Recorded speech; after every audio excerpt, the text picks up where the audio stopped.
Mr. Malik? Mrs. Hunter, your husband told Rashida she could go, but she wants to stay here until exactly 7 o'clock. She laughs the way I watch the clock. She, too, is scrupulous about time. Habits pass from parents to child, do they not? Yes, well, it's a good habit. Not one Mr. Chance cultivates, it seems.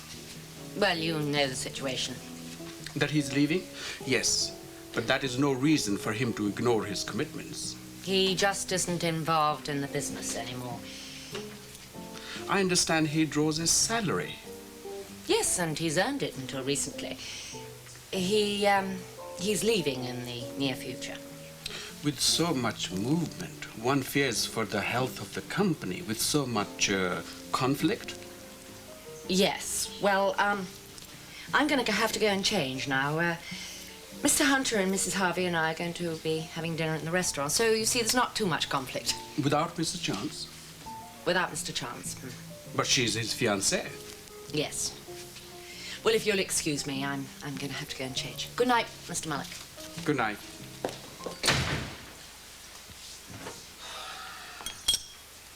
Morning, Dad.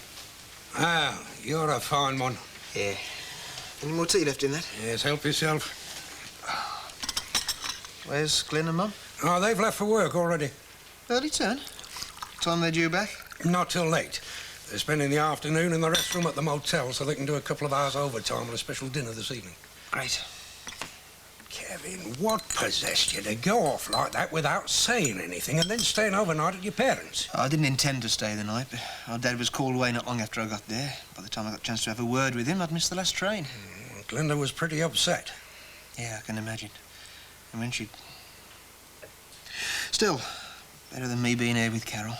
Well, I suppose so. Only just. Well, why didn't you tell us where you were going and why? Why didn't you say something? Because you what? nothing. Look, just let me sort it out in my own mind before I tell Glenn.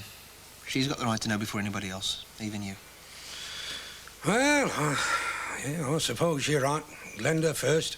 She was pretty cross with you. Yeah, I can't blame her.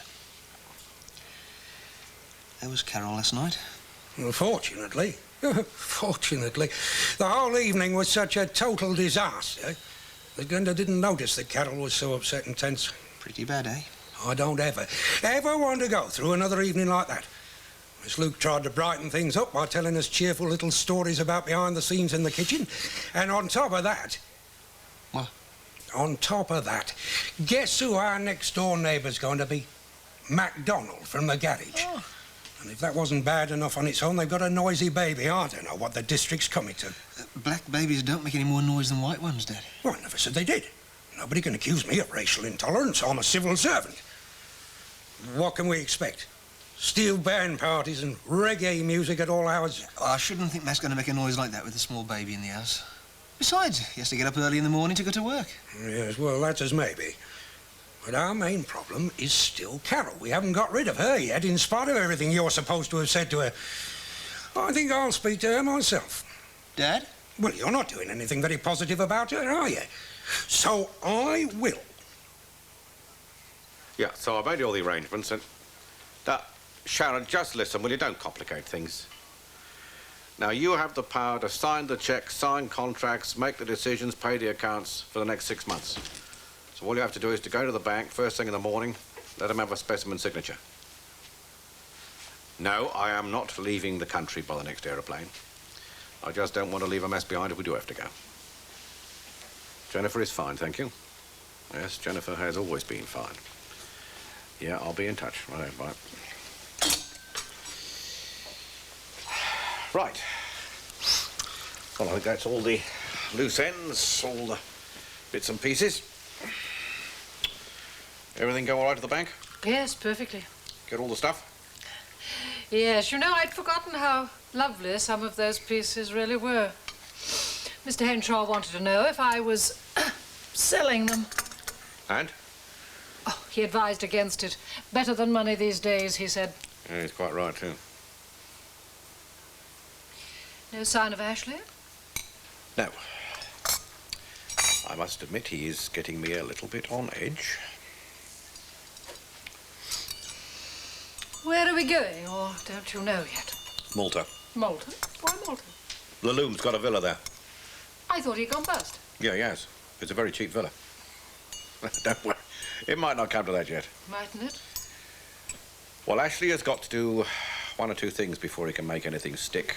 And if Eddie Lee stays silent, I don't think there's too much the lad can do. You know, I've become quite fond of this place.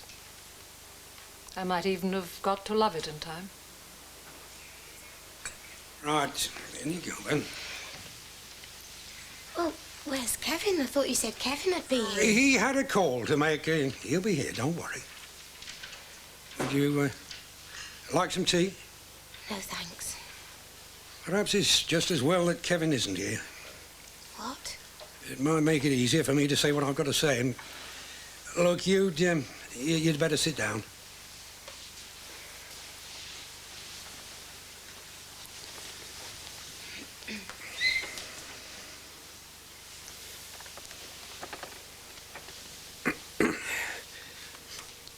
Are you really aware of what you're doing? I'm not doing anything. I'm in love with Kevin, that's all. How many times have I heard people say Yeah, well, that it as doesn't if... make it any less true as far as we're concerned. How many times have I heard people say that as if it were a magic spell that gave them the right to do anything they liked without any thought for anybody else? Well, You'll find this hard to understand and, well, even harder to believe, but at your age, you've only the faintest idea of what love is. that's not Now, true. listen to me for a moment. Before you forced yourself into Kevin's life, he was a happily married man, in love with his wife. They'd built up a life together, planned together, faced up to problems together, and overcome them together. They were a man and a woman with a man and a woman's love, not a kid's infatuation. I'm not a kid, and it's not infatuation. Kevin says he loves me. Is it a kid's infatuation coming from him? Look, any man is flattered to feel that another woman is attracted to him. You caught Kevin at a bad moment, and he was vulnerable for reasons that had got nothing to do with you. But any other time, he wouldn't have given you a second glance. Kevin's not happy now. But he could be happy if only he'd face up to the truth. Nothing can break up a happy marriage. But I could make him happy. We love each other. I know you tried to make that sound cheap, but there's no other way to say it. We do love each other. I'd hoped it wouldn't come to this. But you'd make up your own mind. I don't understand what you mean. Can't you guess? Can't you guess why Kevin didn't turn up last night? It's because he never wants to see you again. I told you, you caught him at a bad moment and he was infatuated, but it's over. No. He's been trying to let you down lightly, but now he's had enough and he wants you to stop pestering him. I don't believe a word of this. I won't believe it until Kevin tells me himself.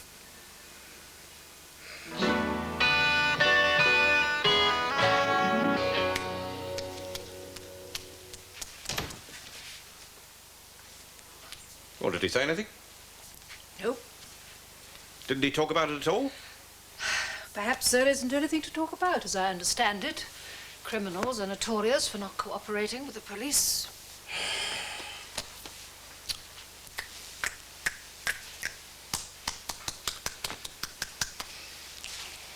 What's he doing up there? Writing up his notes. Oh, it doesn't mean anything particularly, dear. Well, it doesn't take him half an hour to write no joy, does it? Reggie, this man, Eddie Lee, is in prison for manslaughter. Does that in any way concern you?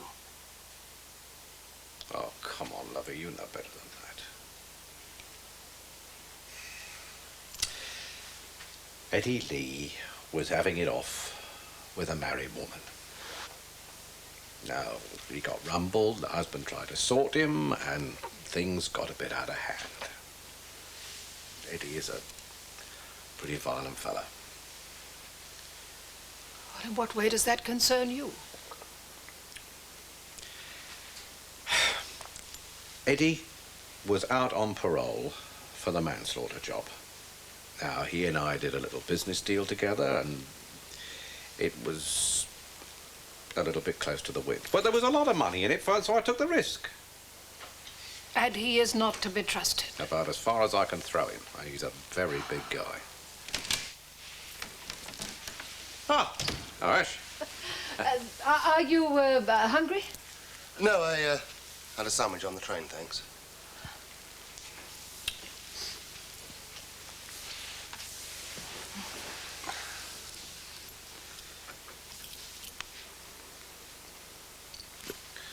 On time, was it? Spot on. Oh, well, makes a change, doesn't it?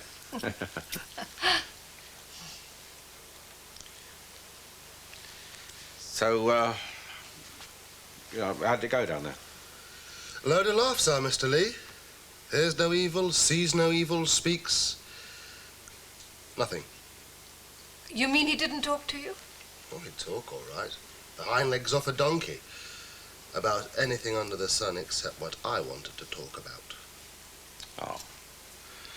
Well, it's a pity, isn't it? Isn't it? So it was a wasted journey. Not quite. I had a look through the prison records, and they made quite interesting reading. Look, Cat. That'll be Kevin now. Carole? Well, weren't you expecting me? Oh, I said that we wanted to see her clear things up. Yeah, that's right. Kevin. No, let me talk to him. Right, do you mind if I sit down first?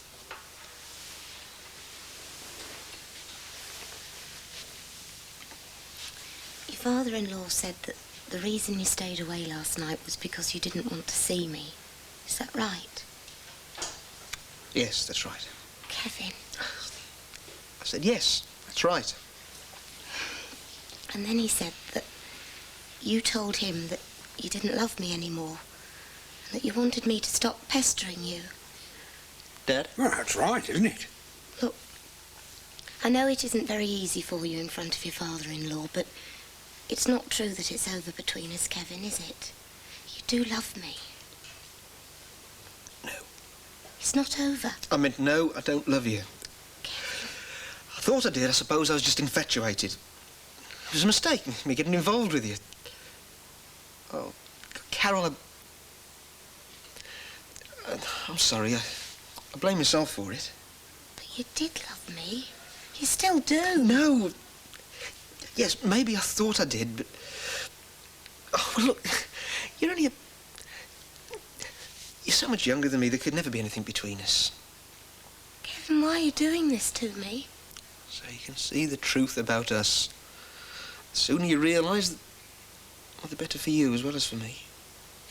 You really and truly never want to see me again? How many more times? Look, Carole, there's no future for us, so leave me alone, please. Right. I'll go. You can't go home alone feeling like this. I'll ring for a minicab, but I'll pay for it. No, thank you very much. I'll be all right. But no, leave me alone. I said I'll be all right.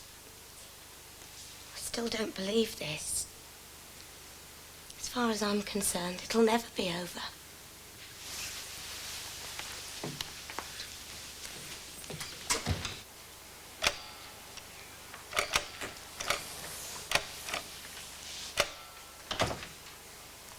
Anything wrong? I've just phoned Fairlawn's to see if I can get at him, but he's checked out. Perhaps he's gone back to Chimneys. Yeah, I thought that. I'm just phoning home now. Oh, well, I'll leave you if you want your privacy. No, it's all right. Ah, it's engaged.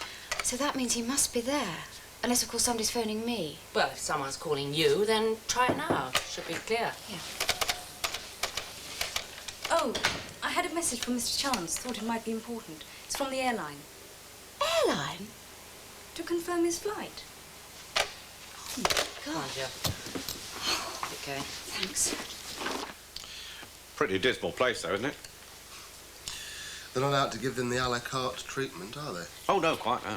Why is it always raining when they show it on television? Makes it look twice as grim as it really is. It's grim enough, all right. A little spell in there would put me on the straight and narrow for all time. Oh, darling, you never leave the straight and narrow. Let's hope so. Well, you will eat something, won't you? It's ready. No, honestly. You two go ahead, please. Well, in about 5 minutes? Yeah, fine.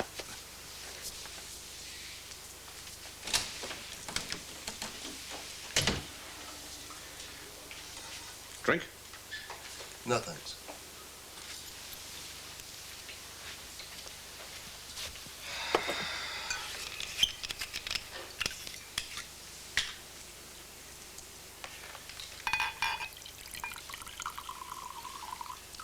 Dad? Yeah. It would have helped me if you'd come clean from the beginning. Come clean. About Eddie Lee. I'm not with you. Why keep up this pretense of not knowing him? Well, I don't know. Well, I met him, yeah, in passing. It's in the garage, I think. But as to knowing him, well... I'd say that visiting him on 3 separate occasions in prison makes him rather more than a passing acquaintance.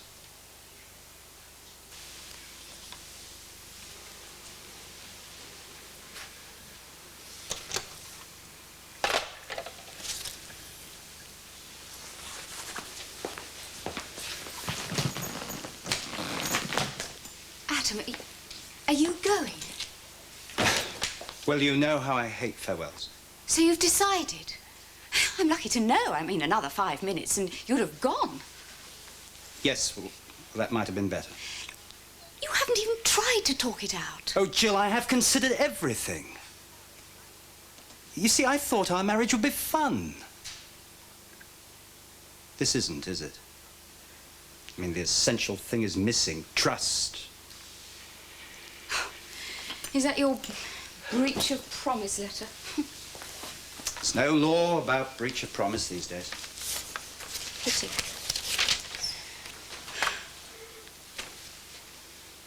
This is my letter of authority to vote your shares? Yes.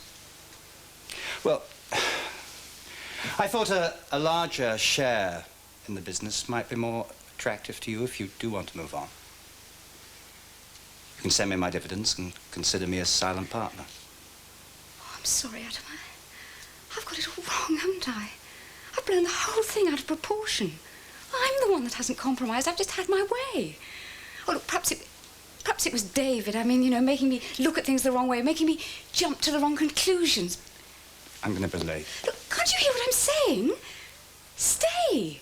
There's no reason for you to go now. I do trust you, Adam. Please stay.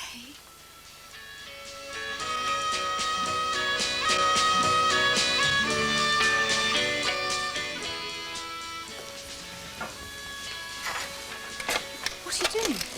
I'm calling the airport, cancelling my flight.